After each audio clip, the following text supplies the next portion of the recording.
Om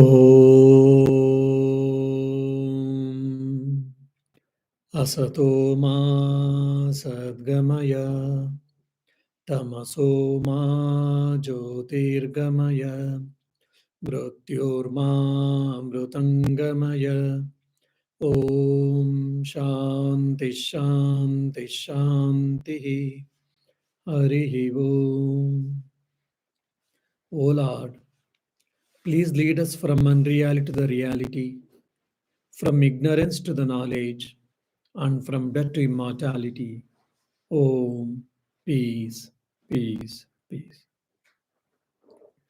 Dear devotees, today we'll be discussing on the cosmos based on Swami Vivekananda's lectures.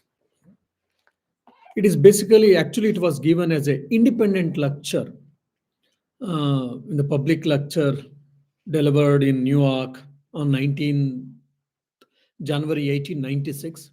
But of course, it has been added in the Jnana Yoga lecture series.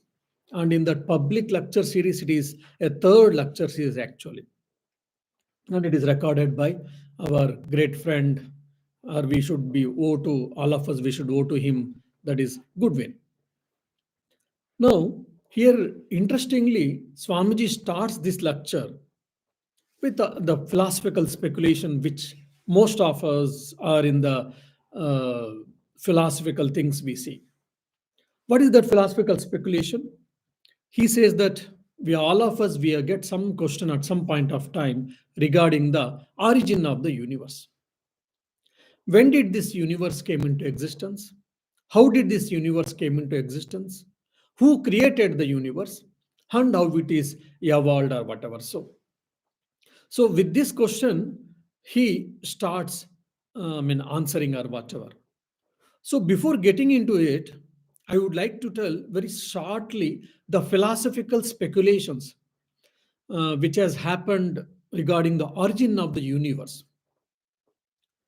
Because Swamiji mentions about that. There, the important thing is, in Indian philosophy, the universe called effect has been caused by the cause.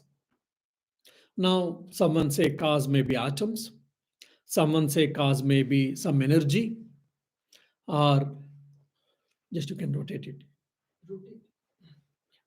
Yeah, thank you. So someone can say that God. Now, if you see the dualistic people or the dualistic philosophers say that God has created this world. How? He has got, he's all powerful, he has created this world. And now, if you say qualified Manoish, that is Vishtadvaitins, they say that, look, God has got two parts.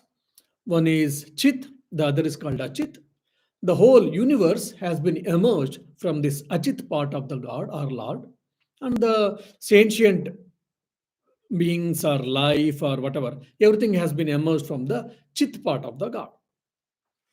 Now, when it comes to Advaita, God himself is appearing as the individual soul or individual life, and as well as the matter or the universe. So these are the three basic philosophies which we see in India. Apart from that, when you read classical philosophy, Swamiji mentions about Sankhya also. So when you go traditionally classical philosophy, when you read, it is a very interesting topic in Indian philosophy about theory of causation. So theory of causation is the relationship between the cause and the effect.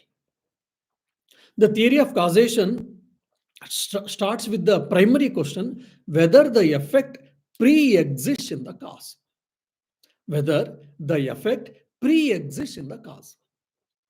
Now, well, everyone may not accept the same idea or whatever, say for whatever the reason may be. So some philosophers says, yes, the effect pre-exists in the cause. So the people, whoever accepted, whoever believed that the effect pre-exists in the cause, they are classified as Satkaryavadins. Anyway, you need not to bother about too much about the Sanskrit terms, but just if you know the meaning of it, fine. So they are called Satkaryavadins. Then there some people said, no, no, no, no, there is nothing like that. So effect doesn't exist in the cause. So they are called asatkaryavadins. Now, sat means here what exists. So satkarya means effect exists in the cause. Asat means doesn't exist. So the the effect doesn't exist in the cause. So they are termed as asatkaryavadins. And there are interesting people. There are few. Okay, we will take both.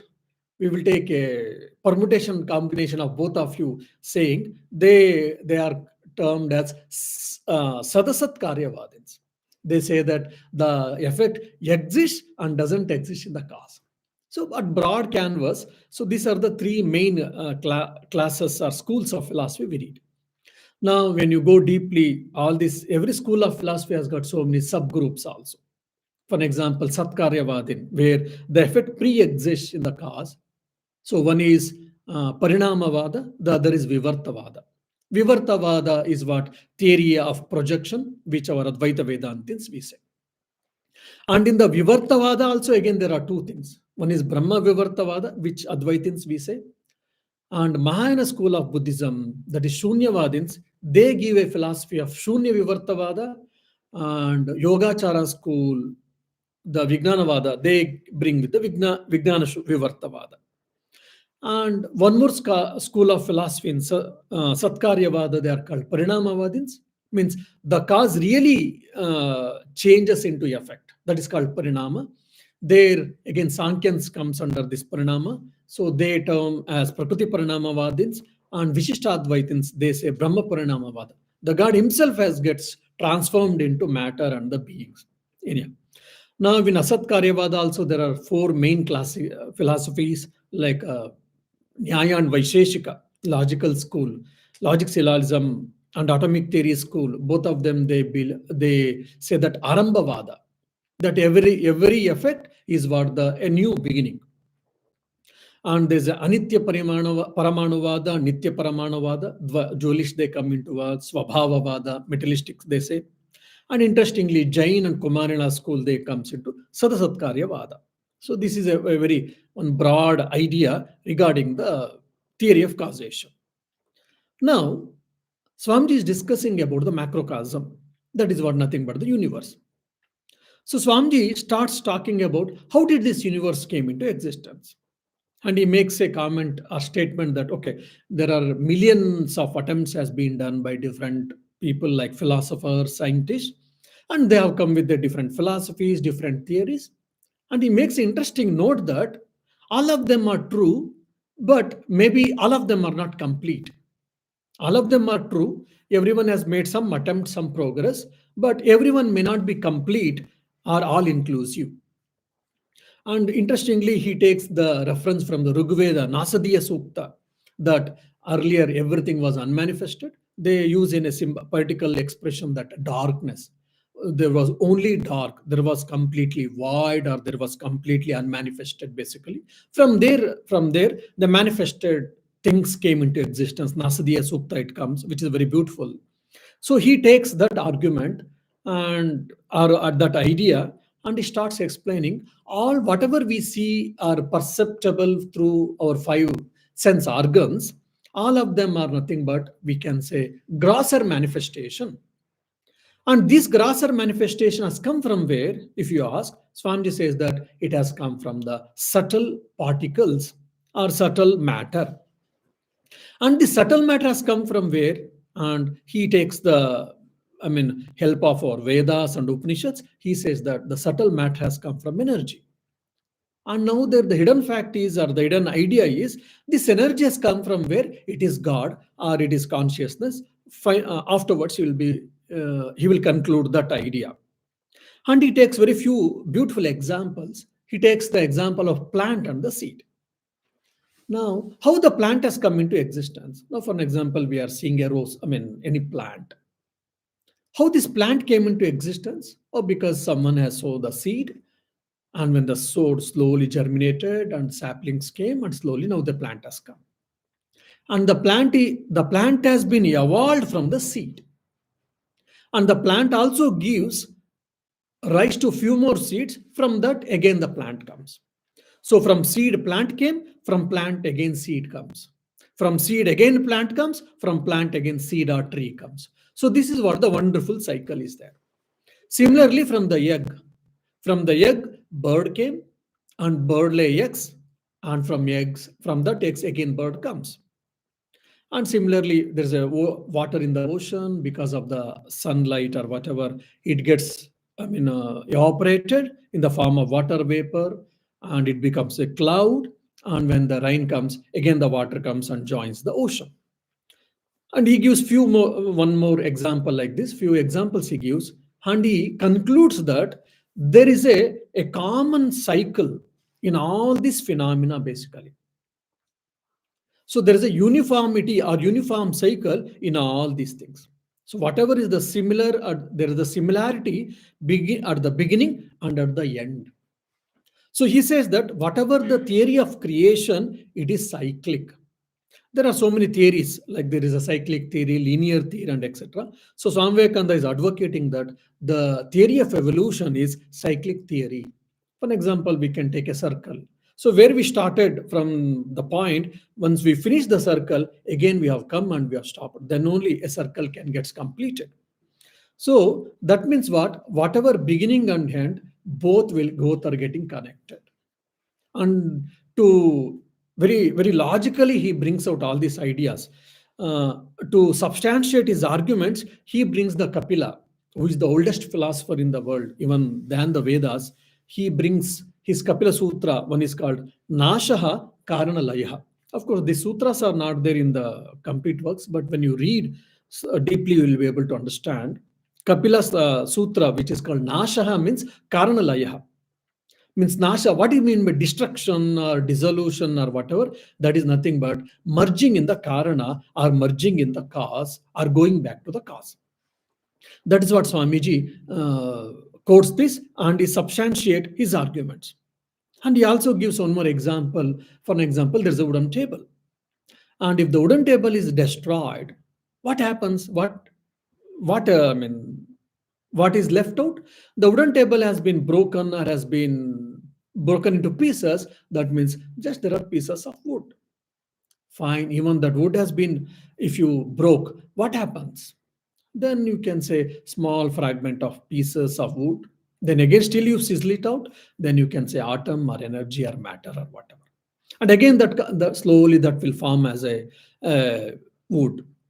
And he also takes one more example of this human body. Now, this human body, we are from birth to death, we are there. So once our subtle body departs, this body, this human body, again we burn or bury in the ground. Then what happens? From the five elements, space, air, water, then earth, and fire. From the five elements, the permutation combination of these five elements, this physical body is made up of. And when it is decomposing, what does it happen? So this again, all the five elements, this body gets decomposed, means it goes back to the five elements. So from cause, from whatever it has coming, from the cause, something is getting manifested and it exists. And again, when you say it has destroyed or it has dissolved or whatever, the effect again goes back and merges in the cause. This is what the Swamiji is trying to explain or establish. So the grosser manifestation of the cause is nothing but the effect, and the destruction of the effect means what? It is going back to its cause or going back to its source. This is what Swamiji is telling. Now, how then, with respect to evolution of a human being or evolution of a matter, Swamiji brings a very interesting theory, that is evolution and involution. Most of us, we know evolution, but what is involution? That is a very interesting point which Swamiji brings here. He says that, for an example, he takes an example of man, human being. If, according to the biologist, man is a evolved being from the amoeba, from the evolution point of view, so that means man was involved in the amoeba. If a human being has come out has been slowly from like single cellular organism, from multicellular organism, and slowly mammals, reptiles came slowly. Then human being has been evolved. If it is so, then the potentiality of the getting emerged or evolved of the human being was hidden in the amoeba. That's why the theory of evolution presupposes theory of involution. Again, it is also very subtle point, very subtle concept, and very interesting phenomena, or the fact, or the truth. And he, I think this elsewhere in Karma Yoga, he makes again beautiful comparison with the theory of evolution and even involution. He says that if man can evolve to Buddha, so Buddha is also the involution from the amoeba or from the animal. So basically, everything is divine. Everything is what do you say? There is nothing evil. Everything is divine. To bring that idea, Swamiji is telling. And even if you extend bit, the corollary of this evolution involution theory is the evolved, the evolution of the Anguli Mala, who was known as the greatest, killer in those days. Like his name was something else. Mala means garland. Anguli means it is the little finger. This the basically the demon or the killer, he had a very interesting practice. Means if when after killing a person, he used to cut his little finger and he used to add that little finger into his mala, it seems, in the garland. So he was wearing that garlands of so many little fingers. That's why it's called anguli mala. So maybe few hundreds were hanging in on this, on the neck of that killer. That's why it's called anguli mala. So the evolution of the anguli mala is Buddha. The involution of the Buddha is in anguli mala. So the corollary of this evolution involution theory comes. What does it mean? So everyone can become the saint. Everyone can become the realized person. Everyone can become the righteous person or the complete person. This is what the theory of evolution and involution in the day-to-day things it comes. And he also, I mean, he mentions about two theory of causations, which I already mentioned in the beginning of my talk, that is Parinamavada and Vivartavada. And he says that he takes the example of Kapila, and some argue that the cause is really getting transformed into effect. And when the effect is destroyed, then it goes back to cause. So some people argue with this, that is also fine. And some people say that the cause has been projected. The cause has been appearing as the effect, but there is no real transformation has happened. So that is also rational, Swami Vivekananda says, which is nothing but Advaita's Vivartavada point of view. And Swamiji brings one more interesting point again is what? How this self has been come, or how this universe has been come. So if you remember the Panchi Karana, if you remember my Aprokshanubhuti classes or the Tattva classes there, you can very well imagine this whole universe, the manifested universe, is made from where? It is made up of, according to the Vedanta, it is made from the five elements, gross elements. And these five gross elements has been emerged from where? Five subtle elements, which is called Tanmatras. And these five Tanmatras has come from where? If you say it is from Maya or from Brahman. So basically from Brahman plus Maya, which is Trigunatmika, we say, from Brahman, these five Tanmatras has been formed, are emerged, are manifested, and this from five subtle elements, five gross elements has been formed or emerged, and the permutation combination of the five gross elements is nothing but the universe. So the cause is what? Brahman, consciousness. Then the final effect is what? The world. And again, when you say effect, the called world is been dissolved, destroyed, or pralaya, that is nothing but it goes back to its source. He Swamiji gives the example of the sand and the mountain. Like there's a beautiful mountain near the seashore, if you see how that mountain has formed. Well, there were so many granules of the sand was forming slowly, layer by layer, layer by layer, layer by layer in the due course of time. Then, of in few thousands of years, the sand particles has been formed into the mountain. And because of some natural calamities or whatever, when the mountain has been broken, the big rock was crushed, then what happens? Again, small pebbles and small stones will form. So sand has been formed into mountain. Again, mountain is forming into sand. So this cycle is going on. Theory of evolution and involution. Similarly, with the human being, how we are formed from omega, from the biological point of view, from the philosophy point of view, we are nothing but the self or the divinity. And he also brings the idea of the kalpa from the cycle of the creation or the time of the creation from the mythological angle or from the Puranic language. According to the Puranas, like God created this universe, and at some point of time, it took thousands of years to form this uh, universe, the whatever today present universe we see. And he gives a very interesting explanation of that. That like he gives the example. Now when you sow the seed in the ground and you have watered and you have put fertilizers and you have taken care everything for its germination, and you have left it, maybe based on the nature of the seed, it may take 2 days or 3 days or 5 days or 10 days or 15 days it takes. And in those time, a week or 2 weeks, it prepares itself, observing the fertilizer, observing the water, observing the sunlight. It prepares itself, and slowly it breaks itself and it breaks the ground, and a sapling comes. You sow the seed and you have given all the nutrients, but just to see that, to witness the sapling, a small plant, it might have taken few days or few weeks. So that waiting period is what? Nothing but from the unmanifested universe to the manifested universe, which we see, which we use loosely as a kalpa or the cycle of creation. Of course, in the cycle of creation in the Puranic language, it is not only manifested, even in the preservation and the destruction, the dissolution of the universe also involved in the kalpa. But Swamiji is oversimplified this concept of kalpa. And based on this kalpa and based on the idea or the philosophy of evolution and involution, Swamiji says that whatever the theory or whichever the scripture it is telling, the universe is come out from nothing, or the universe has been emerged or produced out of nothing, cannot be the right or cannot be true. Why? Because it is against science, it is against logic, law of conservation of energy or law of conservation of momentum. So theory has been created out of nothing, it cannot be accepted.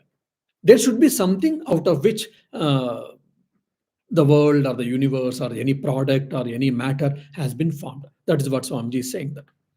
And afterwards, he takes an important question now. Okay, so the effect has come from the cause. Effect pre-exists in the cause. Swamiji is accepting it.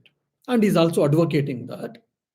If so, this whole universe, the universe called effect, it has come from where? And Swamiji takes a very bold step in those days, in the that too in the West, that he straight's away tells us that the universe has been formed from the God. And there he also makes a very interesting discussion in his lecture that God means what? Who is God? You should not take that God is like a person who is sitting on the throne and who is wearing some crown and wearing some stick and is ruling the universe or is governing the universe, which the dualistic concept or the Semitic religions gives the concept. And he says that if you think God or if you limit the concept of the God to that only, then you will have a problem. So just like we have got a different progression theories regarding the evolution of the universe, he also says that there are different progression theories about the concept of God also. So this is the very basic concept of God. And he also discusses about the Vishishta Advaitin's concept of God, like from God has got everything and the sentient and insentient things, everything has been emerged from the God. That means what? God is a sort of energy.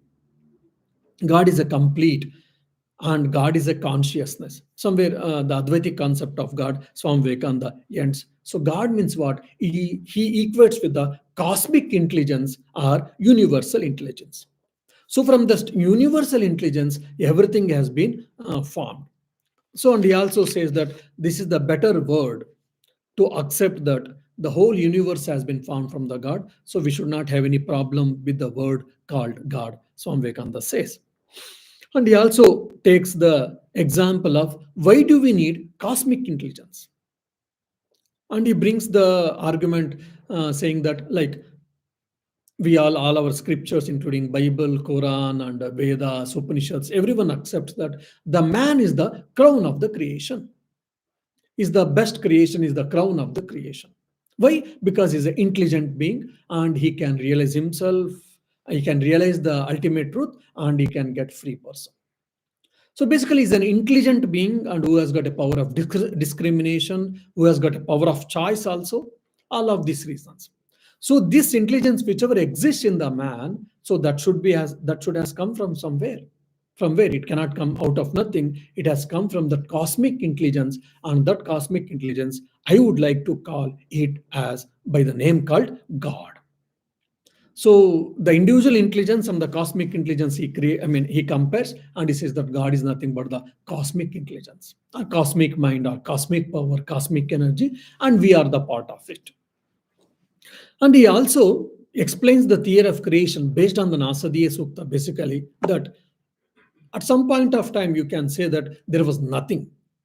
There was nothing, there was a void, or means basically there was no manifestation of anything, either matter or mind or a world or this universe or whatever. But slowly, there was an evolution of the subtle elements, and slowly the grosser manifestation of these elements came. This is what we say evolution. And he takes the example of the protoplasm and the man. So the man has been evolved from the protoplasm, and again he goes back to that. And from the universal point of view, he takes the example of the nebulae and the stars and the planets. The planets and the stars, all, as science says, has been emerged from the nebulae, and the destruction or the dissolution of the stars and planets happens. What happens? Again, it goes back to the nebulae. And the nebula is what the first manifestation of the consciousness or the cosmic intelligence. That's what Swami is telling.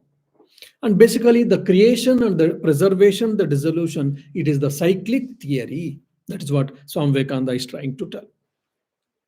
And so God is telling that it is a consciousness, it is a supreme consciousness, it is the cosmic energy, it is the cosmic intelligence. So these are the few words he has used to address or to name the God in his lecture. And he brings the law of conservation of energy and law of conservation of momentum also. And he says that if no energy can be created, and no energy can be destroyed, and no energy can be added, that means creation is eternal.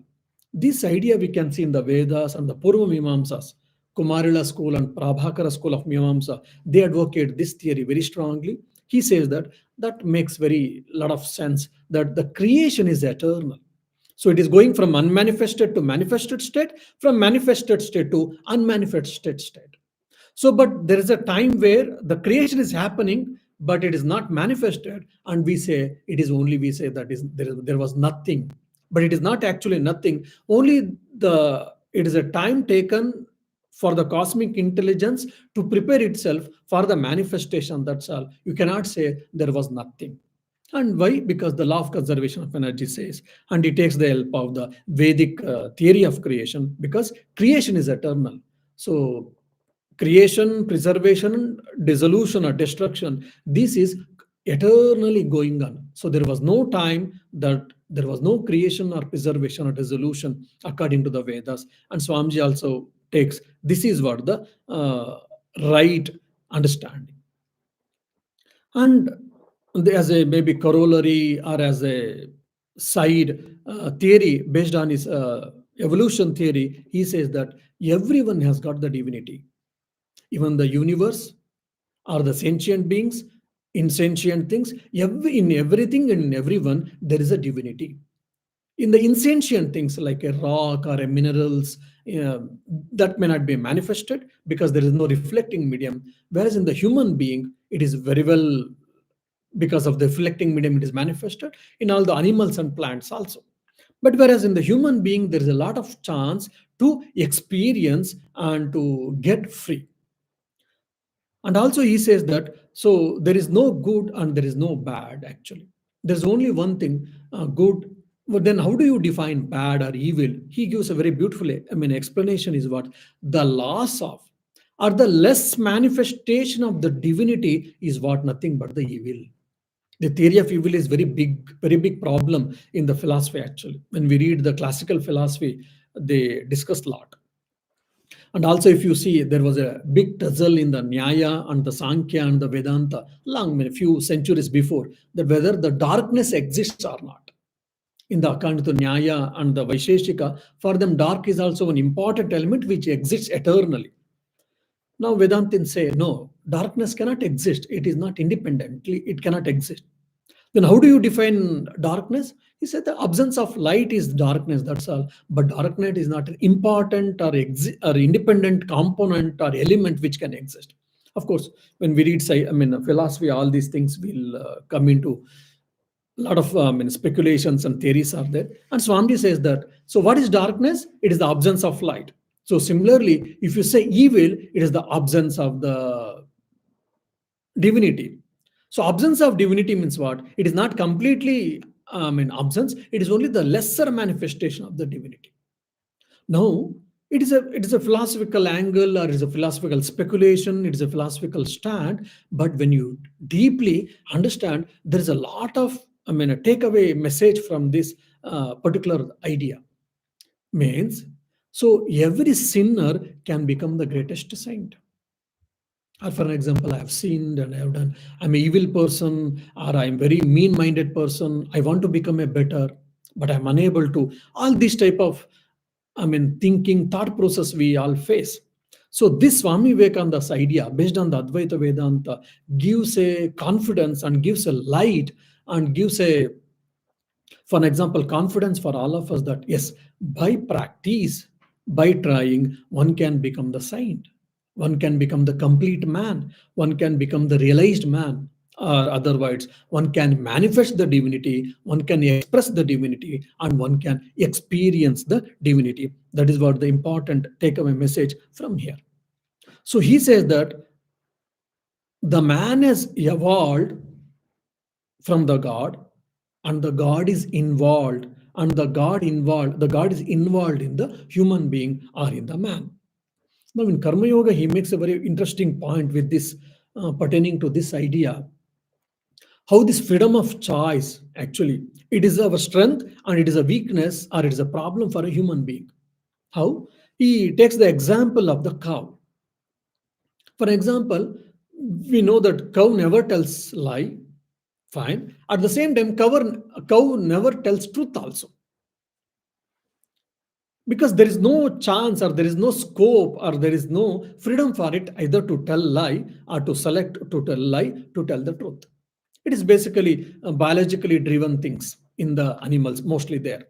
But whereas in the human being, there is always scope, there is always a chance, there is always a choice for us to uh, select whether to tell the truth or to tell lie. Now it is our strength and it is our problem also. How it is problem? Because I have to choose. If I am strong, then I will choose telling the truth, and if I am weak, and I will choose definitely telling lie. So this is a freedom of choice. So freedom of choice is a problem sometimes we think, but the freedom of choice is also involved, or it is a basic parameter for our evolution, Swami Vivekananda says. So based all theories or all his ideas, it is all based on the divinity of the man. That is what we have to understand. And he says that the sum total of individual beings' intelligence is what the universal intelligence, cosmic intelligence, it is called God. And he makes a small fun or a joke that if I say God and you people may not like it or you may feel fearful because you have got different ideas or different your own concepts about the God. So I'm not speaking about the personal God who punishes you, who is sitting on the throne or whatever. No, here means God means it is a cosmic intelligence. So don't get frightened or fearful about the God. He says, it was a joke, basically, probably a small philosophical joke he makes. And he also makes interesting note about that because it is the best word, possible word to name the cosmic intelligence, he says. Then afterwards, in between, he mentions about Taittiriya Upanishad. He brings Shvetashvatara Upanishad, and in between he also mentions about the Chandogya Upanishad.